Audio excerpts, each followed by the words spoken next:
This next guy is kind of like a weird continuation of that. He's coming off a mostly healthy season, but he has been mostly injured in his MLB career. Your number 51 starter is Reynaldo Lopez. Yeah, 135.2 innings this past year, and really, if you want to say 134, he had 1 inning of relief after, where it was a 1.99 ERA as a starter, which is what? That's just I feel like we need to be praising him more for this. I'm sure I'm just missing all of it, but that's crazy. I 1.99 ERA and over 130 innings is absolutely nuts. Awesome to see it. Eric and I were really excited about him this season just because, hey, cool, here's a guy throwing a really good fastball and a slider. Didn't have enough strikes, but lots of whiffs as a reliever. Let's see if it sticks. And it did.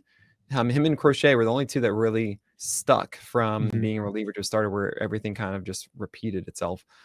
Now, that four-seamer is weird. And he had an 87% overall left on base rate, which is obviously not going to work.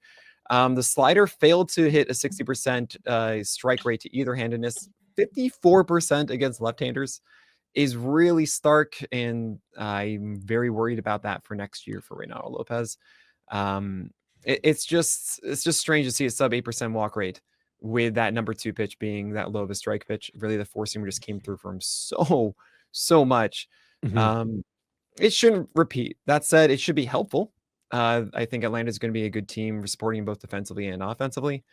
I think that Reynaldo Lopez isn't going to take a massive step back, but yeah, it does feel as if he's not going to. I don't know if we're going to see any sort of how much this workload really affects him for next year, and I think it's going to be good. Just not this necessarily 27% strikeout rate, 111 whip, like closer like 24% strikeout rate with like a 118, 120 whip, because that's walk rate's going to go up and everything's going to kind of implode a little when that happens. Yeah, I'm trying not to pay for an obvious career year for a pitcher who's dealt with massive injuries in the past, but I'm also not trying to suggest it didn't happen. Right. I have him 49th, likely ahead of pitchers I would probably draft over him. But again, it's the end of like an injury tier. And I didn't want to bump him down to the next tier, and I might have to. So we'll see.